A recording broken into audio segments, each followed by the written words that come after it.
লাইভে কারা কারা আছেন, ঠিক মতো দেখা যাচ্ছে কিনা শোনা যাচ্ছে কিনা একটু জানাবেন প্লিজ।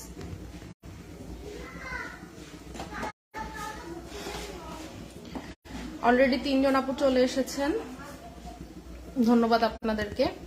একদম কোনো নোটিস ছাড়া হুট করেই আসলাম লাইভে। হচ্ছে আপনারা কি গেস করতে পারছেন কি করছি? কমেন্ট করে একটু জানাবেন প্লিজ যে আমার ক্যামেরা ঠিক আছে কিনা, ঠিকমতো দেখা যাচ্ছে কিনা এবং শোনা যাচ্ছে কিনা। ঘি জাল দিচ্ছি, শাহিন আক্তার রিমা আপু অনেক ধন্যবাদ। ঘি জাল দিচ্ছি, তো ভাবলাম যে একটু ছোট্ট করে একটা লাইভ করে দেই। এখানে যে আপনারা দেখতে পাচ্ছেন এগুলো হচ্ছে গিয়ে সর এবং ক্রিম। একদম যে 100% সরের ঘি সেটা তো আপনারা জানেন আশা করি, যে এত সর কই পাবো, এত সর তো আসলে পাওয়া যায় না। আমি এটা সবসময় কিন্তু আমাদের পেজে বলি যে কিছু সর আমি জমাই, কিছু সর, বাকি কিছু সর এবং ক্রিম আমাদের যে বিশ্বস্ত ময়রা আছে, মানে পরিচিত, উনি খারাপ জিনিস দিবে না এটা আমি জানি, তো ওনার কাছ থেকে নেই। তো এগুলো সব মিলিয়ে জাল করে ঘি তৈরি করি। সর এবং ক্রিম উভয়ই থাকে আমাদের ঘিয়ের মধ্যে। তো রিসেন্টলি না, অনেক আগে থেকে প্রশ্ন পাই যে আসলে কি আপনারা ঘি নিজেরা তৈরি করেন নাকি আবার বাইরে থেকে অনেক হোমমেড বলে চালিয়ে দেন। এটা আসলে অনেকে করে, এজন্যই আবার প্রশ্ন আসে, এটা আমি বুঝি। তো আপনাদের কনসার্ন থেকেই আমার আজকের লাইভ।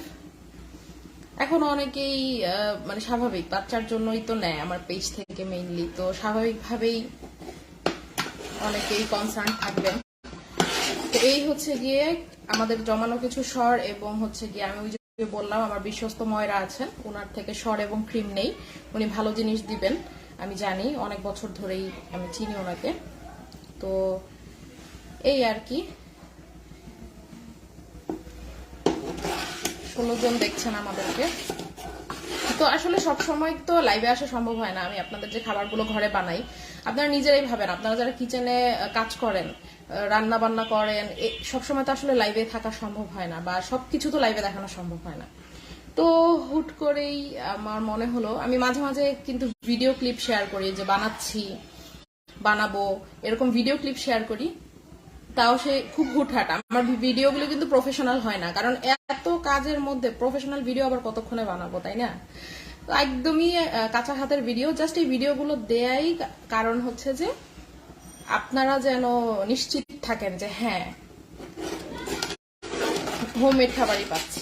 উমাইরা জাহান আপু আমার অনেক পুরানো কাস্টমার, অনেক ধন্যবাদ আপু কমেন্ট করার জন্য। আলহামদুলিল্লাহ ভালো আছি। তো কিছু কথা বলি, সেটা হচ্ছে ওই শুরুতেই বললাম যে এত যদি শুধুমাত্র সরের ঘি দিতে চাই, ধরেন এটার মধ্যে কোনো ক্রিম থাকবে না, শুধু সর হলে ঘিয়ের কেজি পড়বে 3000 টাকা, 3000 থেকে 3500 টাকা। এত দাম দিয়ে ঘি খাবে না সবাই। সুবি হক আপু ধন্যবাদ আপু লাইভে রিভিউ দেওয়ার জন্য, ঘিটা খুবই ভালো, অনেক ধন্যবাদ আপু। উমাইরা জাহান আপু জি আলহামদুলিল্লাহ আপু আমার বাবু ভালো আছে। তো যেটা বলছিলাম যে শুধু সর দিয়ে যদি করতে যাই ঘিয়ের দাম আসবে 3500 টাকা কেজি। তো এত আসলে আমি চেষ্টা করি ভালো জিনিসটা রিজনেবল দামে দেওয়ার জন্য। 3500 টাকার কেজি ঘি কে কিনে খাবে, তাই না?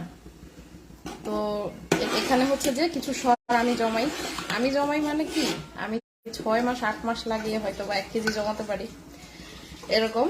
আর হচ্ছে বাকি সর এবং ক্রিম আমি আমাদের পরিচিত ময়রা থেকে আনি। উমাইরা জাহান আপু অনেক ধন্যবাদ আপু, ঘিটা অনেক ভালো ঘ্রাণ, অসাধারণ, ধন্যবাদ আপু। আচ্ছা, তো এই গেল একটা। আরেকটা প্রশ্ন পাই যে ঘিয়ের কি জানো, ঘিয়ের রং কেমন, মানে ঘিয়ের রং এমন কেন? অনেকে বলেন যে এত সাদাটে কেন? আমরা আসলে খারাপ খেতে খেতে মানে ভালো জিনিসের ইয়াটা ভুলে গেছি, ভালো জিনিসের রং অ্যাকচুয়ালি কেমন হয় ভুলে গেছি। এই চামচে হবে না, একটু পরে কিন্তু ওই চামচটা লাগবে যখন ফুটে উঠবে। আচ্ছা ঠিক আছে, তো যেটা বলছিলাম যে ঘিয়ের রংটা হবে গিয়ে হলুদ, মানে আমাদের ঘিয়ের রংটা যেরকম, অনেকে বলে যে আরো ডার্ক কালার হবে বা আরো লাইট কালার হবে। আসলে ঘিয়ের রংটা ডিপেন্ড করবে হচ্ছে আপনার ইসের উপরে, জালের উপরে। দেখা যাচ্ছে অনেক বেশি যখন জাল হয়ে যায় তখন অনেক কালচে হয়ে যায়, আর হালকা জালের ঘিটা বেশি ভালো হয়।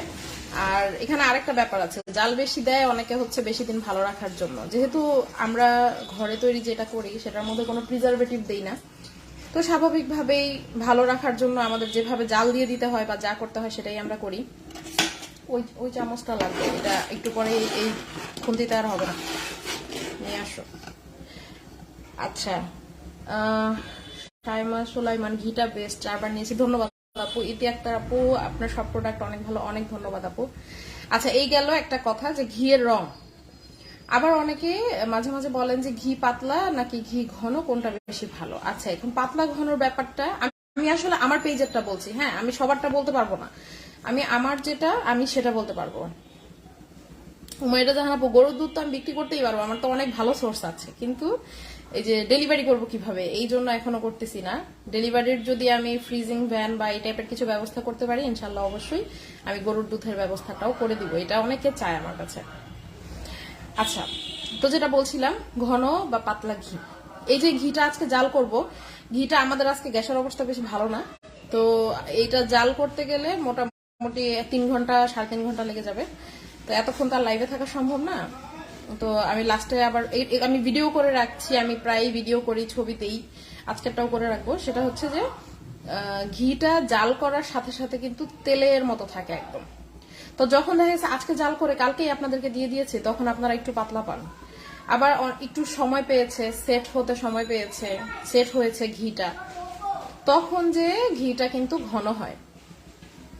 ঠিক আছে, তো পাতলা ঘনর ব্যাপারটা হচ্ছে এই, আমি আমার ব্যাপারটা বলছি, অন্যান্য পেজের ব্যাপার আমি বলতে পারি না। তো ঠিক আছে, আশা করি আপনারা আপনাদের প্রশ্নের উত্তর পেয়েছেন। অনেকেই জিজ্ঞাসা করেন যে ঘি কি বাসায় বানান নাকি বাইরে থেকে কিনে এনে বিক্রি করেন। এখন আমরা যেই জিনিস হোমমেড বলে বিক্রি করি সেটা হোমমেডই, সেটা বাইরে থেকে আসে না, সেটা অবশ্যই আমাদের। হ্যাঁ, সব কি আমি সারাক্ষণ এভাবে বসে থেকে লেগে থাকতে পারবো না। এই যে যেমন ঘি জাল হচ্ছে, আমার কিন্তু সিরিয়ালের অর্ডার আছে, আরো অনেক কিছুর অর্ডার আছে। হ্যাঁ, আমার হেল্পিং হ্যান্ড আছে, তবে তাদেরকে আমি সার্বক্ষণিক একদম তীক্ষ্ণ নজরে রাখি, আমি আমার সামনেই থাকে, সব একসাথে আমরা কাজ করি। তো এই হচ্ছে অবস্থা।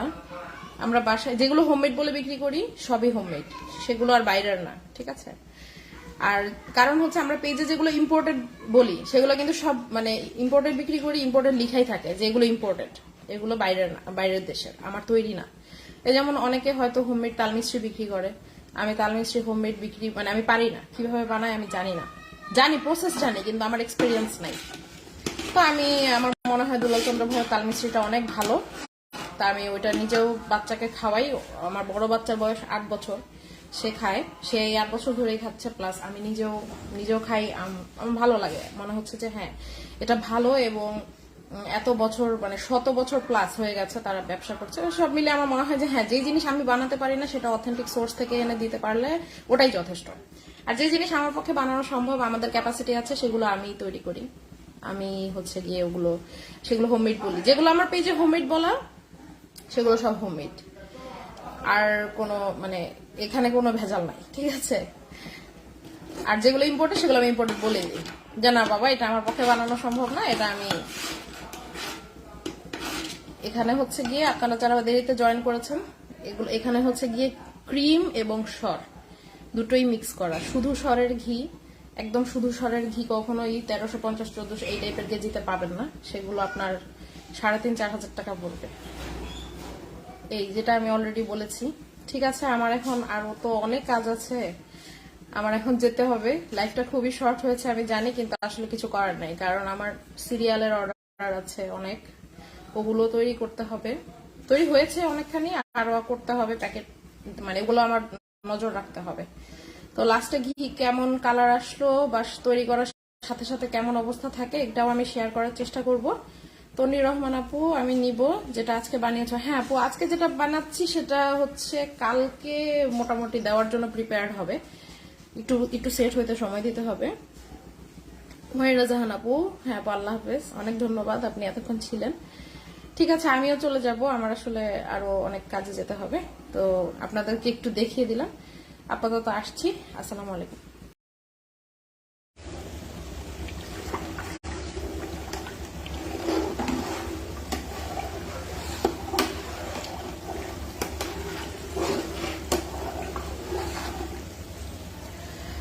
আছেন কেউ?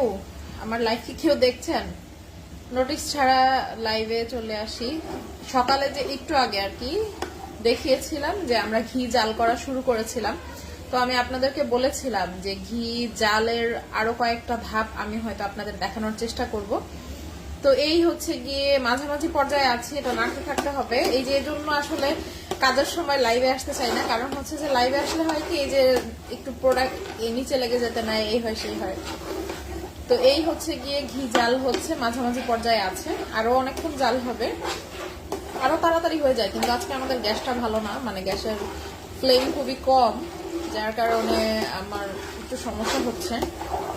তো এই যে দেখেন ঘিয়ের এই যে ইগুলো আলাদা হয়ে গেছে, তেল তেল উঠে এসেছে, আরো অনেকক্ষণ জাল হবে আমাদের ঘি, আরো জাল হবে। তো আমি ভাবলাম যে হ্যাঁ, শেষে কেমন হয় সেটাও একটু দেখাবো, আর মাঝামাঝি পর্যায়েও একটু একটা লাইভ করে দেই, সবাই যেন দেখতে পারে যে ঘিয়ের প্রতিটা পর্যায়ে, ঘি জালের প্রতিটা পর্যায়ে। তো আমরা আমাদের পেজের ঘিটা খুবই জনপ্রিয়, আপনারা সবাই জানেন যে আপনারা সবাই যারা নিয়েছেন এখন পর্যন্ত ঘি, আপনারা সবাই কিন্তু অনেক পছন্দ করেন আমাদের ঘি। আমাদের ঘিয়ের প্রচুর রিভিউ আছে, আপুরা ইভেন বিদেশে যাওয়ার সময় আমার থেকে ঘি নিয়ে যান। কালকেও একজন আপু রামপুরা থেকে বলছিলেন যে আপু একটার মধ্যে আমাকে কালকে ঘি দিতে হবে, কারণ আমার ভাবি বিদেশে যাবে, উনি নিয়ে যাবে ঘি। এই যে বাইরের দেশে যাওয়ার সময়ও আপুরা আমাদের থেকে ঘি নিয়ে যান, ব্যাপারটা খুবই ভালো লাগে। কারণ বাইরের দেশে, উন্নত দেশ, সবকিছু পাওয়া যায়, তারপরেও আমার থেকে কেনেন। আমি একটা মজার কথা বলি, আমি নিজে ঘি বানাই ঠিক আছে, কিন্তু আমি কিন্তু বিভিন্ন পেজের জিনিস ট্রাই করি। জিনিস বলতে এই যে ঘি ট্রাই করেছি আমি বিভিন্ন পেজের, কারণ হচ্ছে যে বিভিন্ন পেজ বা বিভিন্ন ব্র্যান্ড শুধু অনলাইন পেজের থেকেই যে আমি নিয়েছি ব্যাপারটা কিন্তু এরকম না। আমি কিন্তু আলমারাই কোম্পানির, আমি যেহেতু আলমারাইয়ের চিজ বিক্রি করি, আমি আলমারাই কোম্পানি থেকে একবার একটা ঘিও নিয়েছিলাম। আমি হচ্ছে গিয়ে সৌদি আরব থেকে যে চিজ আসে, ওই সময় আমি সাথে একটা ঘি আনিয়েছিলাম আলমারাইয়ের। আমি সরি, আমি আসলে কাউকে ডিসকারেজ করতে চাচ্ছি না, আপনাদের যাদের মনে চায় অবশ্যই যার যে ঘি পছন্দ সেটাই কিনবেন। কিন্তু আমি পার্সোনালি আমার নিজের অভিজ্ঞতা বলি, এত মানে একদমই আমার গন্ধটা ভালো লাগে নাই। এবং আমি অনলাইনেও কয়েকটা পেজের, 2-3টা পেজের ঘি ট্রাই করেছি। আমি আমার বলে বলছি না, আপনারা নিজেরাই যাচাই করে দেখবেন। ইভেন আমি নিজেও কিন্তু এরকম রিভিউ পাই যে আপু সবচেয়ে বেস্ট হচ্ছে আপনাদের ঘি। হ্যাঁ, আমি নিজেও অনেক পেজের ঘি ট্রাই করেছি, অনেক অফলাইনে অনলাইনে, কিন্তু আমার কাছে আমার ঘিটা যে বেস্ট মনে হয়, আমি বানাই বলে না, কিন্তু আসলেই এটার ঘ্রাণটা এত সুন্দর আসে। কারণ আমি ওই যে বললাম, আমি হচ্ছে গিয়ে নিজে সর জমাই কিছু। অনেকে যারা ক্রিমের ঘি বানায় তারা শুধু ক্রিমই দেয়, তারপরে আমি হচ্ছে গিয়ে ক্রিম, তারপরে হচ্ছে আমি নিজে কিছু সর জমাই, প্লাস হচ্ছে আমাদের পরিচিত ময়রা, বিশ্বস্ত ময়রা, আমি জানি যে উনি কখনোই আমাকে খারাপ জিনিস দিবেন না, উনি কাউকেই খারাপ জিনিস দেন না, উনি নামাজি মানুষ, আল্লাহওয়ালা লোক, আমার কাছে খুবই ভালো লাগে, বয়স্ক আঙ্কেল। উনি আমাকে কাউকে কোনো খারাপ জিনিস দেন না সবসময়, উনি বেশ বিশ্বস্ত। ওই আঙ্কেলের কাছ থেকে আমি হচ্ছে ইয়ে নেই, ক্রিমও নেই, ভালো দুধের ক্রিম হতে হয়, মানে ননিটা খুব ভালো হতে হয়। আপনার ঘি ডিপেন্ড করবে, ঘি কতটা ভালো সেটা ডিপেন্ড করবে হচ্ছে গিয়ে আপনি সর, তারপর ননি, দুধটা কতটা ভালো সেটার উপর ডিপেন্ড করবে। হ্যাঁ, অনেকে জিজ্ঞাসা করে এত দুধ কই পান? দুধ লাগে না আপনার, মানে সরাসরি প্রত্যক্ষভাবে ঘি জাল দিতে দুধ না, দুধের ননি এবং হচ্ছে গিয়ে আপনার সরের হয়। তো এখন শুধু সর দিয়ে যদি ঘি বানাতে যাই, আমি আগেও বলেছি যে 3,500-4 হাজার টাকা কেজি পড়বে ঘি। শুধু সর, এত সর কই পাবো? এত সরও দেওয়া সম্ভব না। তো আমি নিজে সর জমাই, তারপর ওই পরিচিত বিশ্বস্ত যে আঙ্কেল আছেন ময়রা, উনি হচ্ছে গিয়ে ক্রিম দেন আমাকে, উনি কিছু সরও দেন, আবার ঘন দুধ, এগুলো মানে ওভারঅল সব জিনিস মিলিয়ে আমি এই ঘিটা তৈরি করি, এনে আমি বাসায় জাল করি। বাসায় জাল করার বিশেষত্ব হচ্ছে যে বাসায় জাল করলে আর মানে অন্য কেউ কিছু মিশাতে তো পারবে না। আমি যে জাল করে প্যাকেট করে আপনাদের কাছে পাঠিয়ে দিব, কোনো অবস্থাতে এটাতে আর কিছু মিক্স হবে না, কোনো প্রিজারভেটিভস না, কোনো কালার না। তারপরে অনেকে আছে, আমি শুনেছি, আমি নিজ চোখে কখনোই দেখিনি, আমি শুনেছি যে বাজারে যে ঘি হচ্ছে গিয়ে করার সময় সুজির দানা দেয়, সুজির দানা দেয় যাতে করে দানা দানা দেখা যায়, দানাদার ঘি দেখা যায়, এরকম। তো আমি যখন নিজে বাসায় এটা জাল করব, আমি কখনো কিন্তু আমার মানে আমি ছাড়া কেউ এটাতে কিছু মিশাতে পারবে না, তাই না? তো যার কারণে আমি হচ্ছে গিয়ে বাসায় এনে জাল করি জিনিসটা, যাতে করে একদম আমি নিশ্চিত থাকতে পারি যে আমাদের বাচ্চারা একদম ভালো একটা জিনিস পাচ্ছে। তো সকালে না ঠিক কয়েক ঘন্টা আগে আমি একটা লাইভ করেছি, যে মাত্র আমি তখন বসিয়েছিলাম চুলায়। আর এই যে এখন দেখেন এই যে এই অবস্থায় আছে, আর কিছুক্ষণের মধ্যে ঘি হয়ে যাবে। এই যে এই অবস্থায় আছে, এখন এই পর্যায়ে আছে। আর ধরেন 1-1.5 ঘন্টা, আর 1-1.5 ঘন্টা হয়তো বা জাল হবে, তারপরে আমাদের ঘিটা একদম রেডি হয়ে যাবে। এই যে ঘি জাল দেওয়ার সাথে সাথে কিন্তু একদম এই যে দেখেন তেলের মতো এরকম পাতলা থাকে, পরে আস্তে আস্তে এটা রেস্টে থাকতে থাকতে তারপরে যে এটা ঘন হয়। এই যে এই ক্রিমের অংশগুলো, সরের অংশগুলো, এগুলো আরো দানা বাঁধবে, দানা দানা দানা হয়ে যাবে। তারপরে হচ্ছে কি ঘিটা মানে তখন অলমোস্ট রেডি হয়ে যাবে। তো আশা করি আপনাদেরকে দেখাতে পেরেছি, বুঝাতে পেরেছি যে ঘি তৈরির পর্যায়গুলো, আমরা কিভাবে ঘি তৈরি করি। এই হচ্ছে গিয়ে যেখানে যে ঘিটুকু দেখতে পাচ্ছেন, এটা আমাদের মোটামুটি এই সপ্তাহ বলতে 5-7 দিন যাবে এই ব্যাচটা, আবার 5-7 দিন পর আবার জাল করবে এরকম। এখন কাজের মাঝখানে তো বারবার লাইভে এসে দেখানো সম্ভব হয় না, তো আমি বেশিরভাগ সময় হচ্ছে গিয়ে ছোট ছোট ভিডিও ক্লিপ নিয়ে আপনাদেরকে দেখাই যে এই যে আপনাদের জন্য প্রোডাক্ট বানাচ্ছি এই সেই। তো আজকে ভাবলাম যে একটু লাইভ করে দেখাই ঘি যে তৈরি করছি, কারণ হচ্ছে গিয়ে ঘি অনলাইনে তো অনেকে সেল করে, সো ঘি নিয়ে রিসেন্টলি ভালোই বিতর্ক হচ্ছে যে ঘি কি আসলে নিজেরা জাল করেন নাকি এই সেই, মানে আমাদের বিতর্ক না, আশপাশে সবাই বলে যে অনলাইনে যে এত ঘি বিক্রেতা আসলে কি ভালো দিচ্ছে কিনা। আচ্ছা, আজান দিচ্ছে, এখন আর কথা না বলি, তাহলে লাইভটা শেষ করে দেই। আবার যখন একদম তৈরি শেষ হয়ে যাবে, রেডি হয়ে যাবে, তখন আবার একটা লাইভ করার চেষ্টা করব, বা আমি প্রতিটা ধাপ ভিডিও করে রাখি, মাঝে মাঝে আমি ভিডিও করার ট্রাই করব, মানে একদম শেষ পর্যায়টা আপনাদেরকে দেখানোর চেষ্টা করব। আজান দিচ্ছে যেহেতু, এখন কথা না বলি, এখন বিদায় নিচ্ছি। হ্যাঁ, আসসালামু আলাইকুম।